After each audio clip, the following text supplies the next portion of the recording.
अस्सलामुअलैकुम वरहमतुल्लाह। आओ बच्चों, सुने कहानी में बच्चों और बड़ों को खुश आमदीद। एनेट बिलेटन, आप सब ने इनका नाम सुन रखा होगा, बल्कि आप में से बहुत सारे बच्चे इनकी कहानियों के बहुत बड़े मद्दाह होंगे। मद्दाह वैसे फ़ैन को कहते हैं। तो जनाब, एनेट बिलेटन की कहानियों का मैं तज़किरा कर रही हूँ तो आपके जहन में ये सवाल आ रहा होगा कि ये तो उर्दू कहानियों का चैनल है, इसमें एक अंग्रेज़ी मुसन्निफ़ा का ज़िक्र कहाँ से आ गया। तो बात कुछ यूँ है कि मैं आपको एनेट बिलेटन की एक अंग्रेज़ी कहानी का उर्दू तर्जुमा सुनाने जा रही हूँ, और ये उर्दू तर्जुमा किया है गुले राना सिद्दीकी ने। आप में से बहुत से लोग उनके नाम से वाकिफ़ होंगे। गुले राना सिद्दीकी बच्चों की अंग्रेज़ी कहानियों का उर्दू तर्जुमा करती हैं, और इस सारे काम के पर मुश्तमिल उनकी एक किताब भी आ चुकी है जिसका नाम है मुजरिम के बाल। तो इसमें कुछ मज़ाहिया, कुछ शॉर्ट स्टोरीज़ और कुछ जासूसी यानी कि सस्पेंस वाली कहानियाँ भी शामिल हैं।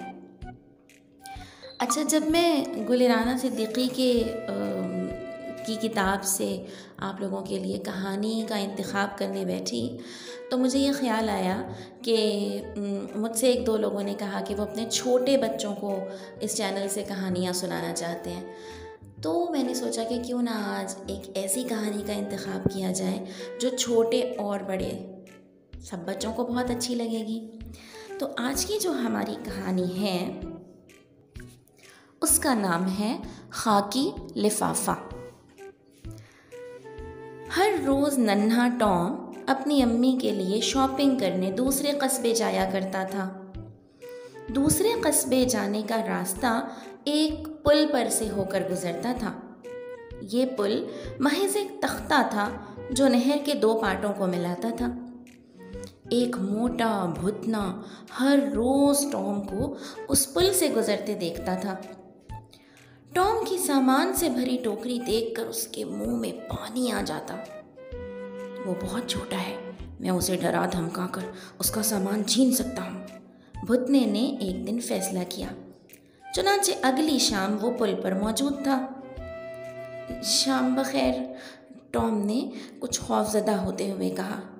शाम बखैर, भुतने ने कहा। अगर तुम पुल पार करना चाहते हो तो तुम्हें मुझे अपना थैला देना होगा। हरगिज़ नहीं, टॉम ने फौरन कहा। ठीक है, फिर तुम आज रात घर नहीं जा सकोगे, भुतने ने कहा और पुल पर रास्ता रोककर बैठ गया।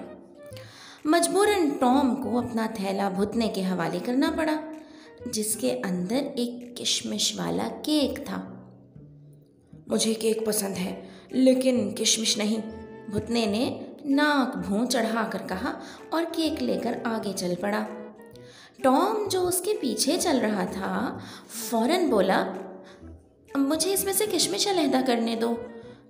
भुतने ने केक टॉम के हवाले कर दिया, लेकिन टॉम ने केक पकड़ते ही एक जस्त लगाई और भुतने से आगे निकल गया। चंद ही लम्हों में वो भुतने की नज़रों से ओझल हो चुका था। अगली शाम भुतना पुल पर फिर मौजूद था।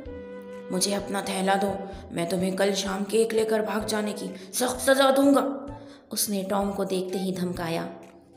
टॉम ने चारों नाचार अपनी टोकरी भुतने के हवाले कर दी। टोकरी में गोश्त, मक्खन और फल थे। भुतने ने टोकरी में झांक कर टॉम को जाने की इजाज़त दे दी। टॉम उसके पीछे पीछे चला। उसका बस नहीं चल रहा था कि भुतने पर हमला कर दे, लेकिन भुतना उससे ज़्यादा ताकतवर था। फिर अचानक ही एक तरकीब उसके दिमाग में आई। ये तरकीब बारिश के पानी से भरा एक गड्ढा देख कर आई थी। वो नीचे झुका, अपने दोनों हाथ पानी से भरे और वो सारा पानी भुतने के सर पर फेंक दिया, जो उससे आगे आगे चल रहा था। भुतना ठटक कर रुक गया। टॉम ने पीछे से और पानी फेंका। ओहो, बारिश शुरू हो गई और मैंने अपना बेहतरीन सूट पहना हुआ है, वो बड़बड़ाया। जल्दी से अपनी छतरी खोल लो वरना सूट बर्बाद हो जाएगा, टॉम ने पीछे से मशवरा दिया। भुतने की छतरी उसकी बगल में दबी हुई थी। उसने सामान की टोकरी नीचे रखी और अपनी छतरी खोलने लगा। छतरी खोलकर उसने इधर उधर देखा। अरे, मैंने अपनी टोकरी कहाँ रख दी? लेकिन टोकरी जिसकी थी वो उसे लेकर कब का 9-2-11 हो चुका था। उस वक्त सूरज बादलों में से निकल आया और भुतना ये भी जान गया कि उसे छतरी खोलने के लिए रुकने की कतई ज़रूरत नहीं थी। वो गुस्से से पांव पटकता रह गया। अगले दिन भुतना फिर पुल पर मौजूद था और बहुत गुस्से में नजर आ रहा था। टॉम के पास आज एक खाकी लिफाफा था।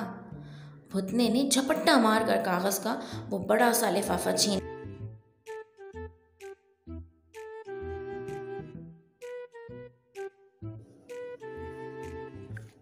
मैं अपना ये पार्सल भी तुमसे ले लूँगा क्योंकि तुम बहुत बेवकूफ़ हो। मैं हमेशा तुमसे जीत जाता हूँ। इस पार्सल को मुझसे बचाने का वाहिद तरीक़ा तो बस ये है कि तुम इसको ज़मीन पर रख कर इसके ऊपर जम कर बैठ जाओ और जब मैं तुम्हारी नज़रों से ओझल हो जाऊँ तब उसे लेकर चले जाओ। लेकिन ये बात तुम्हारी अक्ल में कब आएगी? टॉम बेखौफी से हंसा। बेवकूफ़ तो तुम हो जो मुझे इतना ज़बरदस्त तरीक़ा बता दिया। मैं अब यही करूँगा, भुतने ने कहा और पार्सल ज़मीन पर रख के उसके ऊपर बैठ गया। लेकिन फ़ौरन ही दर्द के मारे चिल्ला उठा, ओह, ये मुझे क्या चुभ रहा है?